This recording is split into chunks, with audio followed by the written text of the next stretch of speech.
Friends, कैसे हो? मैं संदीप शर्मा और आप देख रहे हो हमारा YouTube channel DAV public school, जिस पे आपका स्वागत है। तो बच्चों, इससे प्रीवियस क्लास में अपन क्या कर रहे थे, अपने जो मिरर फॉर्मूला था उस पे जो न्यूमेरिकल्स बन सकते हैं उनकी प्रैक्टिस कर रहे थे। और उन्हीं प्रैक्टिस में अपन 4 पैटर्न के क्वेश्चंस तो कर चुके हैं। आज अपना है 5th पैटर्न का क्वेश्चन, जिसमें आपको ये क्वेश्चन में गिवन है कि find the possible distance at which an object may be placed in front of a concave mirror of focal length 15 cm such that the size of image formed is double the size of object। कहने का meaning है, यदि एक वस्तु को किसी अवतल दर्पण जिसकी फोकस दूरी 15 सेंटीमीटर हो के सामने रखने पर वस्तु का प्रतिबिंब वस्तु के आकार से दुगुना बने, तो वस्तु की स्थिति ज्ञात कीजिए जहां वस्तु को दर्पण के सामने रखा गया। तो पहला काम तो आपका वही नेम ऑफ मिरर, और नेम ऑफ मिरर की अगर आप बात करोगे तो आपको यहां गिवन है कॉनकेव मिरर। सेकंड अगर आप बात करोगे तो आपके पास यहां देखोगे तो एफ गिवन है 15 सेंटीमीटर, और कॉनकेव मिरर होने के कारण अपन ने इसको लिख दिया -15 सेंटीमीटर। सेकंड गिवन है हाइट ऑफ इमेज, वो double of height of object. अब आपको पता है कि HI और HO दोनों प्लस माइनस दोनों में कुछ भी हो सकता है, तो मैंने मोड लगा दिया। अब आपके पास दो तरीके के केस बन सकते हैं। Case first, when image formed by concave mirror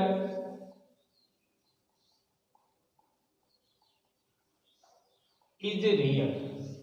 क्योंकि आपको अभी क्वेश्चन में ये नहीं गिवन है कि जो इमेज बन रहा है वो रियल बन रहा है या वर्चुअल, तो आपको दोनों पॉसिबिलिटी लेकर चलनी पड़ेगी। तो पहली पॉसिबिलिटी ले रहे हैं कि आपका इमेज है वो कैसा रियल है, और रियल है तो m आपका कैसा मिलेगा, नेगेटिव। और क्वेश्चन में गिवन है HI डबल है 2 ऑफ HO, यहाँ से HI upon HO is equal to लिख सकते हो 2, या m इज इक्वल टू यहाँ से -2 आता है। U आपको कैलकुलेट करना है। और क्वेश्चन में आपको याद हो तो प्रीवियस लेक्चर्स प्रैक्टिस प्रॉब्लम में अपन ने एक प्रॉब्लम की थी जिसमें m is equal to use में लिया था f upon f minus u। m की जगह लिख दिया -2, f की जगह आपने -15 माइनस का u, ये माइनस माइनस तो हो गया कैंसिल आउट, क्रॉस मल्टीप्लाई किया तो -30 और -2u इज इक्वल टू 15। ये भी उधर ले गए तो -2u इज इक्वल टू आ गया 15 प्लस का 13, यह आ गया 45, या u इज इक्वल टू यहाँ से लिख सकते हो 45 अपॉन में 2, और वो भी माइनस का, तो यहाँ से आ गया आपका -22.5 सेंटीमीटर। तो पहला केस तो ये हो गया। ऐसे ही आप सेकंड केस और लिख सकते हो, और केस सेकंड अपन मेंशन कर रहे हैं when image formed by concave mirror is virtual। अब आपको ये पढ़ाया जा चुका है कि कॉनकेव मिरर रियल इमेज भी बना सकता है और वर्चुअल इमेज भी बना सकता है। और जब आपका वर्चुअल इमेज बनाता है तो m कैसा होता है, पॉजिटिव में, तो आप यहाँ m इज इक्वल टू +2 ले सकते हो। +2 लेते हैं तो आपका इस फॉर्मूले में वैल्यू रखे तो +2 -15 और -15 माइनस का u, क्रॉस मल्टीप्लाई करेंगे तो माइनस का 30 और माइनस का 2u -15। इस 30 को उधर ले गए तो -2u -30 -15 आ गया और u यहाँ से -15/2 -7.5 सेंटीमीटर। तो बच्चों ध्यान रखना कि आपके पास अगर कॉनकेव मिरर गिवन हो और इस तरीके की पॉसिबिलिटी गिवन हो तो आपको दोनों पॉसिबिलिटी लेकर चलनी है। पहली पॉसिबिलिटी में आप m को पॉजिटिव ले लो या नेगेटिव। अगर पहली पॉसिबिलिटी में m को नेगेटिव लिया तो दूसरी पॉसिबिलिटी में m को क्या लेना, आपको पॉजिटिव लेकर चलना है। कोई प्रॉब्लम नहीं है इसमें, तो क्लियर है। तो बच्चों अपनी नेक्स्ट प्रॉब्लम है, इसमें बोला जा रहा है कि a rod of length 20 centimetre is placed along the optical axis of a concave mirror of focal length 30 centimetre. अब बोल रहा है कि one end of the rod is at centre of curvature and other end lies between F and C। Calculate the linear magnification of the rod. अब आप अगर problem को समझोगे तो प्रॉब्लम में आपको ये कह रहा है कि आपका एक कोई कॉनकेव मिरर है, ये कॉनकेव मिरर की फोकल लेंथ प्रिंसिपल एक्सिस है, ये पोल हो गया, ये फोकस है और ये आपका सेंटर ऑफ कर्वेचर है। अब आपको ये बोला जा रहा है कि एक रॉड ली गई है और उस रोड को इस प्रिंसिपल एक्सिस पे इस तरीके से रखा गया कि उसका एक एंड तो सेंटर ऑफ कर्वेचर पे और दूसरा एंड C और F के बीच में। ये आपके पास एक कोई रोड है AB और इस AB रोड का एक एंड A तो आपका इसी पे है और B एंड आपका यहाँ रखा गया है। अब आपको गिवन है कि इसकी ये जो लेंथ है वो 20 सेंटीमीटर है और आपको ये गिवन है ये फोकल लेंथ है वो 30 सेंटीमीटर गिवन है। तो अगर आपको पता हो तो आपको यहाँ गिवन है F = 30 सेंटीमीटर, किसमें, माइनस में, क्योंकि मिरर का नाम गिवन है कॉनकेव। तो आप यहाँ से R = लिख सकते हो -60 सेंटीमीटर। तो मैं अब यहाँ ये लिख सकता हूँ कि ये जो डिस्टेंस है ये आपकी 60 सेंटीमीटर होगी। तो अगर आप देखोगे तो ये वाली जो लेंथ है B पॉइंट की डिस्टेंस आपके पास यहाँ से निकल कर आई 40 सेंटीमीटर। किसी बच्चे को प्रॉब्लम नहीं होनी चाहिए यहाँ तक तो डिनोट करने में आपके पास। तो अगर आप यहाँ से देखोगे तो U ऑफ A है distance of and A from mirror, वो आपकी -60 सेंटीमीटर हो गई। और इसी तरीके से V ऑफ A लिख सकते हैं, ये आपका ऑब्जेक्ट है और मैंने लिख दिया distance of image of A from mirror. बच्चों ढंग से समझना, ये मैंने किसकी डिस्टेंस लिखी है, मिरर से जो इमेज बनेगा A की उसी की डिस्टेंस लिख दी 60 सेंटीमीटर। क्यों लिखा, क्योंकि आपको पढ़ाया जा चुका है कि किसी भी ऑब्जेक्ट को अगर सेंटर ऑफ कर्वेचर पे रखते हैं तो उसका इमेज भी कहाँ बनता है, सेंटर ऑफ कर्वेचर पे। तो इस एंड का जो इमेज बनेगा वो यहीं बनेगा नीचे। तो अपन कह सकते हैं कि इसका जो ये इमेज बन गया A' और इस तरीके से आपके पास अभी ये बन जाएगा आपका B'। अब अपन को यू वी ए डैश तो पता चल गया कि ये आपका ए डैश क्यू है। अब आप यहां से लिख भी सकते हो द इमेज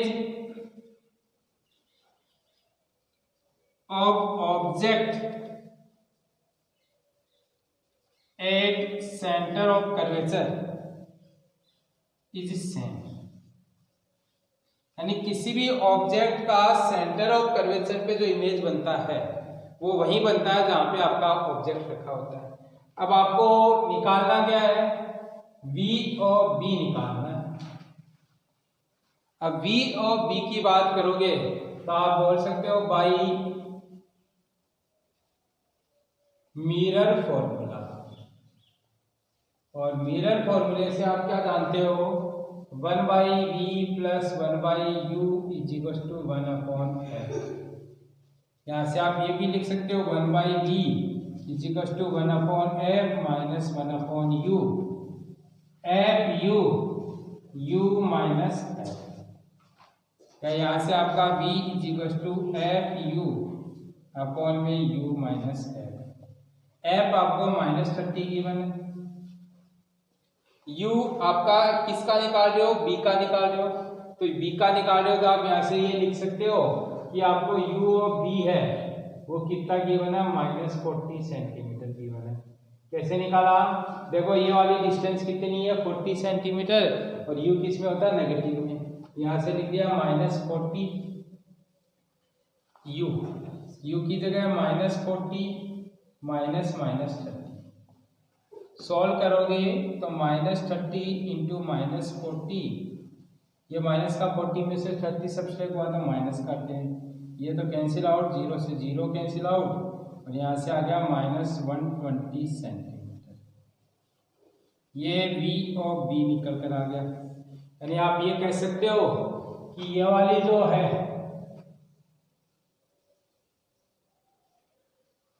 वो कितना आया आपका 120 सेंटीमीटर। तब 120 सेंटीमीटर आया तब आप ये बता सकते हो ये आपके पास कितना हो गया 60 सेंटीमीटर। तो आप यहां से बोल सकते हो size of object, size of object given है 20 सेंटीमीटर और साइज ऑफ इमेज कितना गिवन है 60 सेंटीमीटर। अब आपको निकालना क्या, लीनियर मैग्निफिकेशन। ये आपको पढ़ाया जा चुका है, साइज ऑफ इमेज अपॉन में size of object. Size of image कितना गिवन है 60 और साइज ऑफ ऑब्जेक्ट है वो कितना गिवन है 20। अब ध्यान देना कि ऑब्जेक्ट है वो तो नीचे बन रहा है, इमेज कहाँ बन रहा है ऊपर, तो आप यहाँ से इसको या आपके पास इनको ऐसे कैलकुलेट कर सकते हो कि ये आपके पास कितना था 60 में से 40 सब्ट्रैक्ट किया था आपका 20 आया। ये आपके पास किसका आएगा प्लस का आएगा और ये किसका आएगा माइनस का आएगा। तो आप इसको ऐसे भी लिख सकते हो 60 अपॉन में 20, 0 से 0 काटेंगे और यहाँ से -3 आ जाएगा। तो ये हो गया आपका लीनियर मैग्निफिकेशन। तो बच्चों अगर आपको इस तरीके की अगर कोई भी प्रॉब्लम देखने को मिलती है जिसमें आपको क्या पूछा जाए लीनियर मैग्निफिकेशन, किसका पूछा जाए आपके पास इस तरीके से अगर कैसा रखा गया हो हॉरिजॉन्टल रखा गया हो, तो आपको ये देखना है कि कोई एंड आपका सेंटर ऑफ कर्वेचर पे गिवन है या नहीं है। अगर सेंटर ऑफ कर्वेचर पे नहीं गिवन हो तो आप क्या कर सकते हो कि उसमें आपकी कोई अदर पोजीशन लगेगी, उस टाइम पे आपको इन दोनों एंड्स के क्या गिवन होगी लोकेशन गिवन होगी। अभी अपन को गिवन था कि ए पॉइंट आपका किस पे लाई कर रहा है सेंटर ऑफ कर्वेचर पे, तो आप जानते हो कि सेंटर ऑफ कर्वेचर का इमेज भी कहाँ बनता है सेंटर ऑफ कर्वेचर पे बनता है। तो ये आपका प्रॉब्लम नंबर 6 थी जो किस पे बेस्ड थी आपके पास लीनियर मैग्निफिकेशन में अपन ने एक्सियल मैग्निफिकेशन पढ़ा था उस पे बेस्ड थी आपके पास। तो बच्चों ये आपके पास मेनली जो भी आपके पास मिरर फॉर्मूले पे बेस्ड प्रॉब्लम्स होती हैं उनके डिफरेंट डिफरेंट टाइप्स हो गए हैं। एक और टाइप है वो भी मैं आपको करवा रहा हूँ।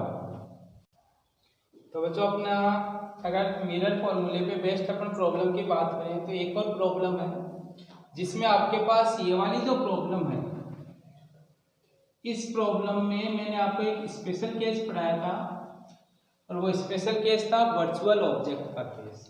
उसी पे बेस्ड आपकी ये प्रॉब्लम है। पहले आप प्रॉब्लम की सिचुएशन को समझो कि क्या बोल रहा है।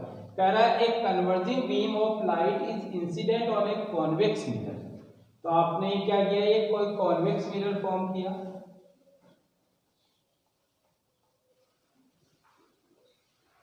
ये आपकी इसकी प्रिंसिपल एक्सिस होगी। अब इस पे आपने कोई कन्वर्जिंग बीम इंसिडेंट कराया है, यानी कि आपकी ये लाइट रेज है वो इस तरीके से इंसिडेंट हो रही है। अब आपको ये बोला है कि ये जो कन्वर्जिंग बीम है, अगर आपके पास क्या नहीं होता, ये मिरर नहीं होता, तो इस तरीके से ये यहाँ पे कन्वर्ज होती, यानी ये आपके पास क्या हो गया, कोई ऑब्जेक्ट वो है जो कैसा ऑब्जेक्ट है, वर्चुअल ऑब्जेक्ट। अब आपको गिवन है कि इसकी जो फोकस लेंथ है वो आपको गिवन है 20 सेंटीमीटर, ये आपको गिवन है 10 सेंटीमीटर। अब आपको पूछा है कि ये यहाँ से क्या होगी, रिफ्लेक्ट होगी, और रिफ्लेक्ट होके जब यहाँ पे आके कन्वर्ज होगी तो इस आई पोजीशन को अपन को फाइंड आउट करना है। तब आप यहाँ से ये कह सकते हो कि आपका जो गिवन है उसमें कैसा ऑब्जेक्ट गिवन है, वर्चुअल ऑब्जेक्ट। और आपको पता होना चाहिए कि जब वर्चुअल ऑब्जेक्ट होता है तो u किसका होता है, प्लस का। अब आपको गिवन है कितने डिस्टेंस पे है, 10 सेंटीमीटर पे, तो u is equal to plus 10 centimetre, f is equal to आपको प्लस 20 सेंटीमीटर, क्योंकि ये पढ़ाया जा चुका है कॉन्वेक्स मिरर की फोकल लेंथ किस में होती है, प्लस में होती है। अब आप लिख सकते हो यहाँ पे v कैलकुलेट करना है बाई मिरर फॉर्मूला, और मिरर फॉर्मूले में अपन निकाल चुके हैं कि जब भी v निकालना है तो आप एफ यू अपॉन में u माइनस एफ लिख सकते हो। आपके पास आपका ये जो फॉर्मूला था 1/v plus 1/u is equal to 1 upon F, यहाँ से 1/v is equal to 1/f minus 1 upon u, यहाँ से u माइनस एफ अपॉन में u। अब इसमें आप वैल्यू पुट कर दो तो v is equal to F की जगह आपका 20 इंटू 10 माइनस 20, सॉल्व करेंगे तो 200 अपॉन में माइनस 10, 0 से 0, और v is equal to minus 20 centimetre. तो बच्चों ध्यान रखना कि अब आपके पास यहाँ v आया किसमें, नेगेटिव, और v नेगेटिव आने का मीनिंग आपका जो इमेज बना है वो कैसा इमेज बना है, रियल इमेज बना है। तो एक सिचुएशन का अपन यहाँ मिरर में पढ़ रहे हैं और एक ऐसी ही सिचुएशन का पढ़ेंगे अपन लेंस में भी पढ़ेंगे। तो बच्चों ये आपके कुछ पैटर्न्स थे, जब आप इनकी प्रैक्टिस करके इन पे बेस्ड या इनके जैसे सिमिलर क्वेश्चंस को आप क्या कर सकते हो, इजीली सॉल्व कर सकते हो। तो बच्चों इनको सॉल्व करना, फिर भी अगर किसी बच्चे को इनमें कोई प्रॉब्लम रह रही है तो वो कमेंट सेक्शन में कमेंट करके जरूर पूछें, और अपनी जो न्यूमेरिकल प्रॉब्लम्स है उनको जितना ज़्यादा आप स्ट्रॉन्ग करोगे कंपटीशन एग्जाम में और बोर्ड एग्जाम में, आपको उतना ही ज़्यादा कॉन्फिडेंस मिलेगा आपके पास। Thank you.